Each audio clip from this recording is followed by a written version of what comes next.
ಪ್ರೀತಿಯ ವಿದ್ಯಾರ್ಥಿಗಳೇ ಹಾಗೂ ಆತ್ಮೀಯ ಯೂಟ್ಯೂಬ್ ಚಾನಲ್ ವೀಕ್ಷಕರೇ, ತಮಗೆಲ್ಲರಿಗೂ ನಮಸ್ಕಾರಗಳು. ವಿದ್ಯಾರ್ಥಿಗಳೇ, ಈ ದಿವಸ 8ನೇ ತರಗತಿ NMMSಗೆ ಸಂಬಂಧಪಟ್ಟಂತೆ ರಾಸಾಯನಿಕ ಶಾಸ್ತ್ರದಲ್ಲಿ ಸಂಶ್ಲೇಷಿತ ನೂಲುಗಳು ಮತ್ತು ಪ್ಲಾಸ್ಟಿಕ್ ದಹನ ಕ್ರಿಯೆ ಮತ್ತು ಜ್ವಾಲೆ ಈ ಒಂದು ಘಟಕಕ್ಕೆ ಸಂಬಂಧಪಟ್ಟಂತೆ ಕೆಲವೊಂದು ಪ್ರಶ್ನೆಗಳಿದೆ. ಸೊ ಆ ಪ್ರಶ್ನೆಗಳಿಗೆ ಉತ್ತರಗಳನ್ನು ಇವತ್ತಿನ ವಿಡಿಯೋದಲ್ಲಿ ಅಭ್ಯಾಸ ಮಾಡೋಣ. ಇವತ್ತಿನ ಒಂದು ವಿಡಿಯೋ ನಿಮಗೆ ಇಷ್ಟವಾದರೆ ಪ್ಲೀಸ್ ಲೈಕ್ ಮಾಡಿ, ಶೇರ್ ಮಾಡಿ ಹಾಗೂ ಸಬ್ಸ್ಕ್ರೈಬ್ ಮಾಡೋದನ್ನು ಮರಿಬೇಡಿ. ಸೊ 55ನೇ ಪ್ರಶ್ನೆ. ಒಬ್ಬ ವ್ಯಕ್ತಿಯು ಟ್ರೆಕ್ಕಿಂಗ್ ಹೊರಡಲು ಯೋಜಿಸುತ್ತಿದ್ದಾನೆ. ಅವನು ಬಳಸುವ ಹಗ್ಗವು so rayon, nylon, Teflon, polythene. So ಯಾವ ಹಗ್ಗವನ್ನು ಬಳಸ್ತಾನೆ ಅಂದರೆ ಟ್ರೆಕ್ಕಿಂಗ್ ಹೋಗಲಿಕ್ಕೆ ನೈಲಾನ್ ಹಗ್ಗವನ್ನು ಬಳಸ್ತಾನೆ. 56ನೇ ಪ್ರಶ್ನೆ. ಒಬ್ಬ ವ್ಯಕ್ತಿಯು ಎಕ್ಸ್ ಎಂಬ ಸಂಶ್ಲೇಷಿತ ಎಳೆಯೊಂದಿಗೆ ವೈಯನ್ನು ಪಡೆಯಲು ಹತ್ತಿಯನ್ನು ಮಿಶ್ರಣ ಮಾಡುತ್ತಾನೆ. ಆತನು ಎಕ್ಸ್ನೊಂದಿಗೆ ಉಣ್ಣೆಯನ್ನು ಮಿಶ್ರಣ ಮಾಡಿದಾಗ ಜೆಡ್ ದೊರಕಿದರೆ ಎಕ್ಸ್ ವೈ ಜೆಡ್ ಕ್ರಮವಾಗಿ ಆಪ್ಷನ್ ಸಿ ಆಗಿರುತ್ತೆ. ರಯಾನ್, ಬೆಡ್ಶೀಟ್ ಮತ್ತು ಕಾರ್ಪೆಟ್. ರಯಾನ್, ಬೆಡ್ಶೀಟ್ ಮತ್ತು carpet. Option C is the right answer. 57ನೇ ಪ್ರಶ್ನೆ. ಹೇಳಿಕೆ ಎಸ್. ಸ್ಟೇಟ್ಮೆಂಟ್. ಅಕ್ರಿಲಿಕ್ ಬಟ್ಟೆಗಳಿಗೆ ಕಡಿಮೆ ಬೆಲೆ ಮತ್ತು ಹೆಚ್ಚು ಬಾಳಿಕೆ ಬರುತ್ತವೆ. ಎಚ್ಚರಿಕೆ ಸಿ. ಕೊಟೇಶನ್. ಅವುಗಳನ್ನು ಪ್ರಯೋಗಾಲಯದಲ್ಲಿ ಕೆಲಸ ನಿರ್ವಹಿಸಲು ಬಳಸಲಾಗುವುದಿಲ್ಲ. ಆನ್ಸರ್ ಹೇಳಿಕೆ ಎಸ್ ಮತ್ತು ಎಚ್ಚರಿಕೆ ಸಿ ಎರಡೂ ಸರಿಯಾಗಿದೆ. ಹೇಳಿಕೆ ಮತ್ತು ಎಚ್ಚರಿಕೆ ಎರಡು ಸರಿಯಾಗಿದೆ. ಆಪ್ಷನ್ ಸಿ ಸರಿಯಾದ ಉತ್ತರ ಆಗಿದೆ. 58ನೇ ಪ್ರಶ್ನೆ. ಮುನ್ನೆಚ್ಚರಿಕೆ ಕ್ರಮವಾಗಿ ಬೆಂಕಿ ಆರಿಸುವವರ ಸಮವಸ್ತ್ರಗಳ ಮೇಲೆ ಲೇಪಿಸುವುದು. ಮುನ್ನೆಚ್ಚರಿಕೆ ಕ್ರಮವಾಗಿ ಬೆಂಕಿ ಆರಿಸುವವರ ಸಮವಸ್ತ್ರಗಳ ಮೇಲೆ ಲೇಪಿಸುವುದು ಮೆಲಮೈನ್. Option B.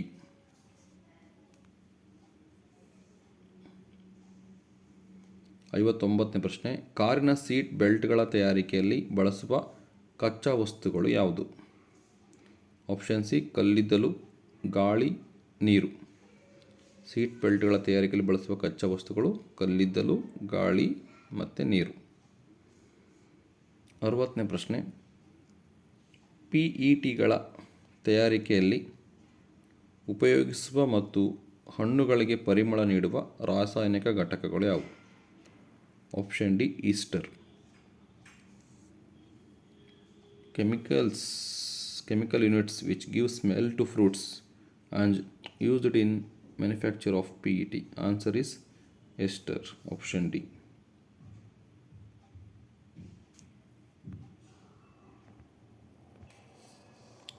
ಕುಕ್ಕರಿನ ಹಿಡಿಕೆಗಳನ್ನು ಮರುಬಳಕೆ ಮಾಡಲಾಗುವುದಿಲ್ಲ, ಏಕೆಂದರೆ ಅವುಗಳಲ್ಲಿನ ಘಟಕಗಳು ಹೊಂದಿರುವುದು ನೇರ ಜೋಡಣೆ. ಸೊ ಕುಕ್ಕರ್ನ ಹಿಡಿಕೆಗಳನ್ನು ಮರುಬಳಕೆ ಮಾಡಲಾಗುವುದಿಲ್ಲ, ಏಕೆಂದರೆ ಅವುಗಳಲ್ಲಿನ ಘಟಕಗಳು ಹೊಂದಿರುವುದು ನೇರ ಜೋಡಣೆ ಆಗಿರುವುದರಿಂದ. ನೆಕ್ಸ್ಟ್ ಪ್ರಶ್ನೆ. ಕೆಲವು ರಾಸಾಯನಿಕಗಳನ್ನು ಪ್ಲಾಸ್ಟಿಕ್ಗಳಲ್ಲಿ ಸಂಗ್ರಹಿಸಿ ಇಟ್ಟಿರುತ್ತಾರೆ. ವಾಕ್ಯಕ್ಕೆ ಸಂಬಂಧಿಸಿದ ಹೇಳಿಕೆಗಳು. ಸೊ ಕ್ರಿಯಾಪಟುವಲ್ಲ, ಹಗುರ ಮತ್ತು ಹೆಚ್ಚು ಬಾಳಿಕೆ ಬರುತ್ತವೆ, ಸಂಕ್ಷಾರಣಗೊಳ್ಳುವುದಿಲ್ಲ, ಉಷ್ಣವನ್ನು ರೋಧಿಸುತ್ತವೆ.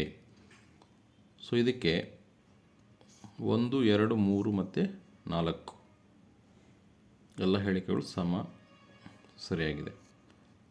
ಕ್ರಿಯಾಪಟುವಲ್ಲ, ಹಗುರ ಮತ್ತು ಹೆಚ್ಚಿನ ಬಾಳಿಕೆ ಬರುತ್ತವೆ, ಸಂಸ್ಕರಣಗೊಳ್ಳುವುದಿಲ್ಲ, ಉಷ್ಣವನ್ನು ರೋಧಿಸುತ್ತವೆ.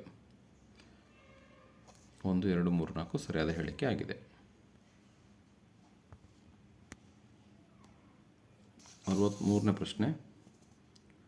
ಉರಿಯುತ್ತಿರುವ ಬೆಂಕಿ ಕಡ್ಡಿಯನ್ನು ಒಂದು ಒಣಗಿದ ಮರದ ತುಂಡಿನ ಜೊತೆಗೆ ಸಂಪರ್ಕಿಸಿದಾಗ ಒಂದು ಸುಟ್ಟಿರುವ ಕಲೆಯನ್ನು ಗಮನಿಸುತ್ತೇವೆ.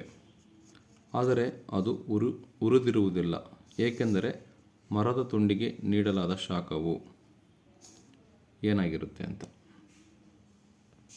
Answer option B. ವರ್ಗಾವಣೆಗೊಂಡಿರುತ್ತದೆ. 64ನೇ ಪ್ರಶ್ನೆ.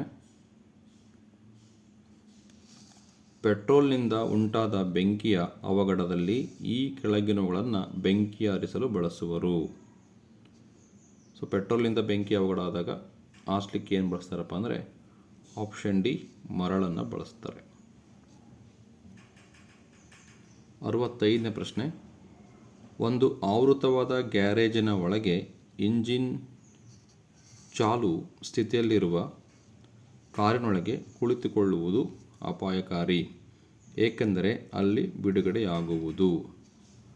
ಆವೃತವಾದ ಗ್ಯಾರೇಜ್ನ ಒಳಗೆ ಇಂಜಿನ್ ಚಾಲು ಸ್ಥಿತಿಯಲ್ಲಿರುವ ಕಾರಿನೊಳಗೆ ಕುಳಿತುಕೊಳ್ಳುವುದು ಅಪಾಯಕಾರಿ, ಏಕೆಂದರೆ ಅಲ್ಲಿ ಏನು ಬಿಡುಗಡೆ ಆಗುತ್ತೆ ಅಂದರೆ ಕಾರ್ಬನ್ ಮೊನಾಕ್ಸೈಡ್ ಬಿಡುಗಡೆ ಆಗುತ್ತೆ. Option B.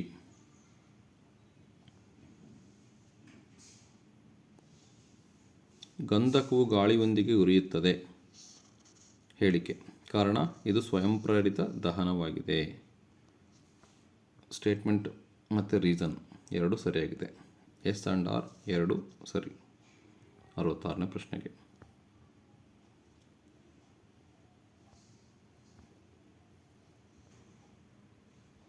67 ಪ್ರಶ್ನೆ. 7 ಕಿಲೋಗ್ರಾಂ ಇಂಧನದ ಸಂಪೂರ್ಣ ದಹನದಿಂದ ಬಿಡುಗಡೆಯಾಗುವ ಉಷ್ಣ ಶಕ್ತಿ 2,80,000 ಕಿಲೋ ಜೌಲ್. ಇಂಧನದ ಕ್ಯಾಲೋರಿ ಮೌಲ್ಯವು ಎಷ್ಟಾಗಿರುತ್ತೆ ಅಂತ ಕೇಳಿದರೆ, ಸೊ ಇದಕ್ಕೆ ಉತ್ತರ option C 4 × 10⁴ kilo joule per kg ಆಗಿರುತ್ತೆ.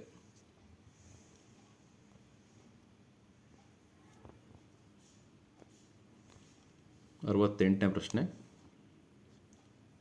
ಒಂದು ತಾಮ್ರದ ಸ್ಮಾರಕದ ಮೇಲೆ ಕ್ರಮೇಣವಾಗಿ ಉಂಟಾದ ಹಸಿರು ಬಣ್ಣದ ಪದರವು ಏನನ್ನು ಹೇಳುತ್ತೆ?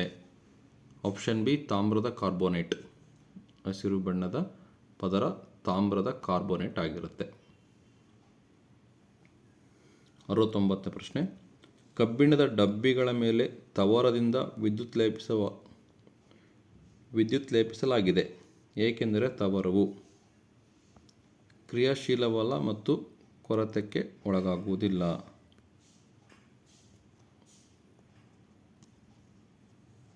ಏಕೆಂದರೆ ಕ್ರಿಯಾಶೀಲವಲ್ಲ ಮತ್ತು ಕೊರೆತಕ್ಕೊಳಗಾಗುವುದಿಲ್ಲ. ಹಾಗಾಗಿ ಕಬ್ಬಿಣದ ಡಬ್ಬಗಳ ಮೇಲೆ ತವರದ ಲೇಪನ ಮಾಡಿರ್ತಾರೆ. 70ನೇ ಪ್ರಶ್ನೆ. ಮದುವೆಯ ಸಭಾಂಗಣವೊಂದರಲ್ಲಿ ವಿದ್ಯುತ್ ಶಾರ್ಟ್ ಸರ್ಕ್ಯೂಟ್ನಿಂದಾಗಿ ಬೆಂಕಿ ಅವಘಡ ಸಂಭವಿಸಿದೆ. ಅಗ್ನಿಶಾಮಕವು ಅಗಾಧ ಪ್ರಮಾಣದಲ್ಲಿ ಬಿಡುಗಡೆ ಮಾಡುವ ಅನಿಲ ಯಾವುದು? ಇಂಗಾಲದ ಡೈಆಕ್ಸೈಡ್. ಆಪ್ಷನ್ ಡಿ ಇಂಗಾಲದ ಡೈಆಕ್ಸೈಡನ್ನು ಬಿಡುಗಡೆ ಮಾಡುತ್ತೆ. Carbon dioxide. ವಿದ್ಯುತ್ ಶಾರ್ಟ್ ಸರ್ಕ್ಯೂಟ್ನಿಂದ ಬೆಂಕಿ ಅವಘಡ ಸಂಭವಿಸಿದೆ. ಅಗ್ನಿಶಾಮಕ ದಳ ಅಗಾಧವಾಗಿ ಬಿಡುಗಡೆ ಮಾಡುವ ಅನಿಲ ಇಂಗಾಲದ ಡೈಆಕ್ಸೈಡ್ ಆಗಿದೆ. NMMSಲ್ಲಿ ರಾಸಾಯನಿಕ ಶಾಸ್ತ್ರಕ್ಕೆ ಸಂಬಂಧಪಟ್ಟಂತೆ ಎಲ್ಲ ಕಂಪ್ಲೀಟ್ ಕ್ವಶನ್ ಆನ್ಸರ್ ಕಂಪ್ಲೀಟ್ ಆಗುತ್ತೆ. ಮುಂದಿನ ವಿಡಿಯೋದಲ್ಲಿ NMMSಗೆ ಸಂಬಂಧಪಟ್ಟಂತೆ ಬಯಾಲಜಿಲಿ ಕೇಳಿರ್ತಕ್ಕಂತಹ ಪ್ರಶ್ನೆಗಳನ್ನು ಅಭ್ಯಾಸ ಮಾಡ್ತಾ ಹೋಗೋಣ. ಇವತ್ತಿನ ಒಂದು ವಿಡಿಯೋ ನಿಮಗೆ ಇಷ್ಟವಾದರೆ ಪ್ಲೀಸ್ ಲೈಕ್ ಮಾಡಿ, ಶೇರ್ ಮಾಡಿ ಹಾಗೂ ಸಬ್ಸ್ಕ್ರೈಬ್ ಮಾಡೋದನ್ನು ಮರಿಬೇಡಿ. Thank you for watching this video.